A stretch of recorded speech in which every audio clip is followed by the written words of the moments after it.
I did not have sexual relations with that woman. Well, I'm not a crook. I've earned everything I've got. Мы ни на кого не нападаем. მე მათ არ ვიცნობ ნამდვილად. ყველევი ხო გათქმა უნდა. ჩემს თვალწინ გაიტანა მანქანა. ყველაზე ხშირად ვინ ჩამოდიოდა საქართველოში იმ პერიოდში ეს იყვნენ მარსიანელები და იუპიტერიანელები. В начале 90-х годов полностью прекратила, как это делал Советский Союз. და ორივეს ჰქონდა შტაბინა მთვარეზე, გაყოფილი აქვს შორის მთვარე. ნუ ის არ ითვლება რომ არის პრობლემური. ეს ჩემთვის ძალიან მნიშვნელოვანი მაჩვენებელია. I have never profited from public service. I've earned every cent. ხდებოდა რაღაც კაკუნები, ხმები. მე ამ ადამიანებს არ ვიცნობ. მე მკერდი როგორც ასეთი არ გამომიჩენია. ამისთვის ყველაფერს გავაკეთებთ, გვაქვს კონკრეტული ნაბიჯები ამ პრობლემების გადაჭრისთვის. ვინ ჭამს ამას ბიძია? გამარჯობა. დღეს მე შევეცდები არავერბალური კომუნიკაციის პროცესზე დაკვირვებით განმარტო სიცრუის სხვადასხვა მახასიათებლები. სპეციალურად დღევანდელი ვიდეოსთვის მე ავარჩიე ისეთი კარგი, ნოყიერი ისტორიები, სადაც ძალიან ნათლად და მკაფიოდ ჩანს ის მიკროექსპრესიები თუ არავერბალური კომუნიკაციის სხვა გზავნილები, რომლებიც ნაკლებად სანდოს ხდიან ჩვენი დღევანდელი კონკურსანტების სიტყვებს.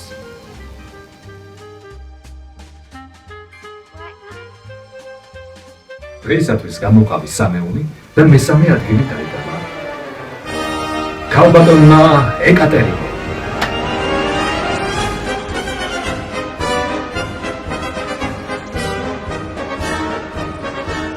მე გიჩვენებთ ვიდეოს, რომელიც სულ ცოტა ხნის წინ გავიდა ეთერში, სადაც ქალბატონი ეკატერინე საუბრობს ადამიანის უფლებებზე.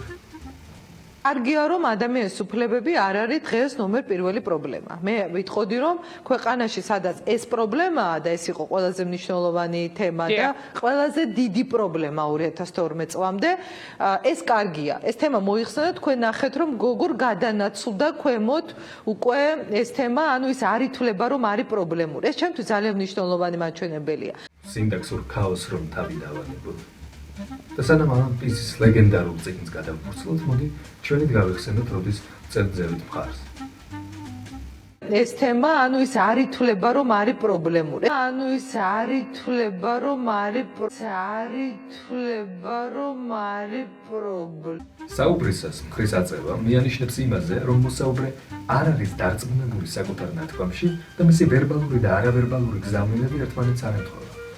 სხეულის ენაში ეს ციცრუის ერთ-ერთი კლასიკური ინდიკატორია, კერძოდ ცალი მხრის აწევა. მიყვარხარ. ცოლს მივატოვებ. უბრალოდ ცოტა დრო მჭირდება. რომ არის პრობლემური. ეს ჩემთვის ძალიან მნიშვნელოვანი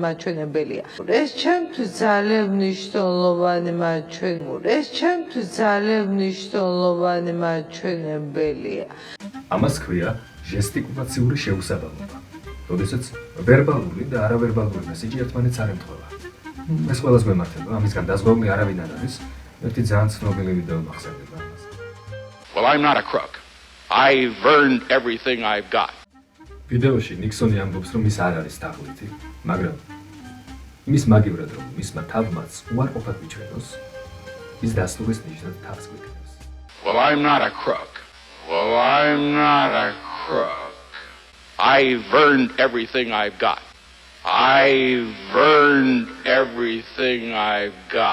გალამელაპარაკება, მეხაუბრება, აქედან გამომდინარე, მე ვიმეორებ.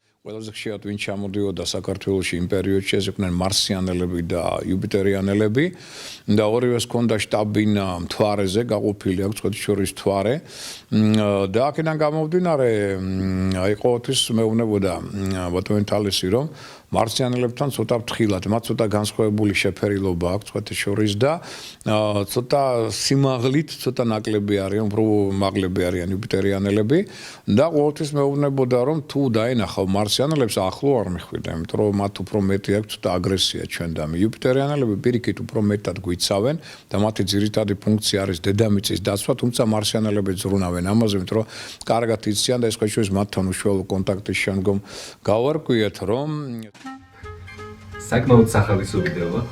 თუ ბოლომდე არ გაქვთ ნახე, შეგიძლიათ ნახოთ. ეს ვიდეო გაჭირებულია ვერბალური და არავერბალური შეუსაბამებლობით. და აი ეს პირველად მე გამოვცადე ჩემს თავზე, სწორედ აი უცხო პლანეტელებთან შეხვედრის დროს. ეს ყო საოცრება, იმიტომ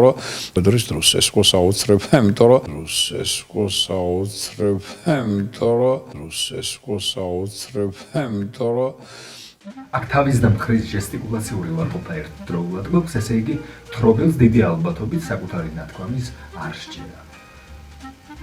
ეს კარგია.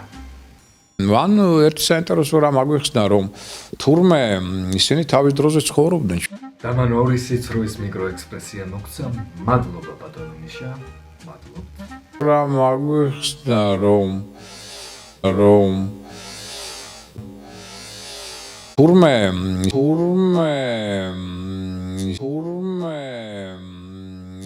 სიცრუის კიდევ ერთი ინდიკატორია, როდესაც ხმის ტემპი წინადადების ბოლოს იწევს ზევით.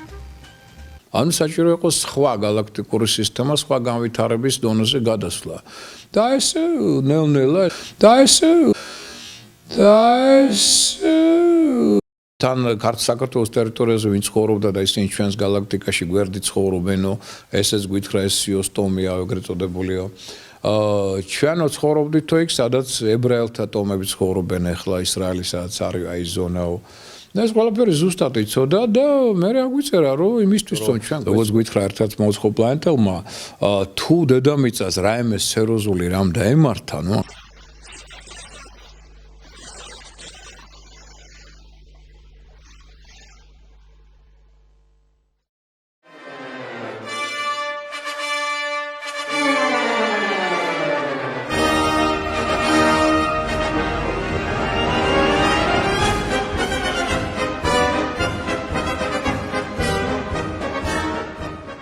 რატომ დაშორდით? ჩემს თვალწინ მანქანამ გაიტანა. სიმართლეს ამბობ. კი. მართალია თავის ჟესტიკულაცია თანხმედრაში მოდის ვერბალურთან, ეს ცნობიერი მოძრაობაა, შეგნებულად გაკეთებული. ამან არ უნდა მოგვარკვოს, ამიტომ კარგად დავაგვირდეთ უჩებს. სიმართლეს ამბობ. კი.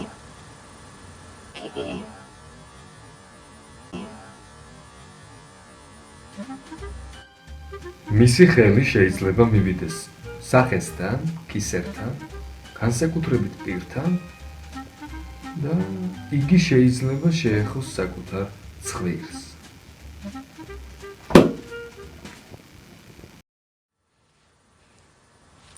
მოპატიერო.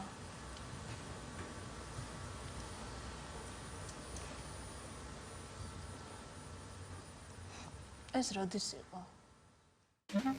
ცხვირის მოფხანა, პირის დაფარვა, წელში მოხრა, თავის დახრა. ბრავო.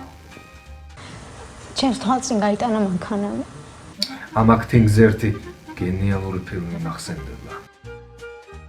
მე ჩემი ძმა მომსტაცეს. დედა მომიკლეს. მამა მომიკლეს. ანუ რა არის ჩემი ცხოვრება რა?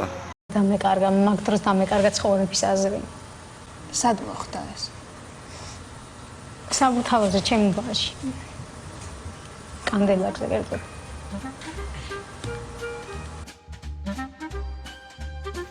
იმედი მაქვს მოგეწონათ ვიდეო და თუ ასეა გაუზიარეთ ის თქვენს მეგობრებს. იცით რომ ახლა წინასაარჩევნო პერიოდია და არა საქმე გვაქვს ეხლა რომ ასე დროს ანალიზი არ გავაკეთებ. კი ბატონო, თქვენ რა და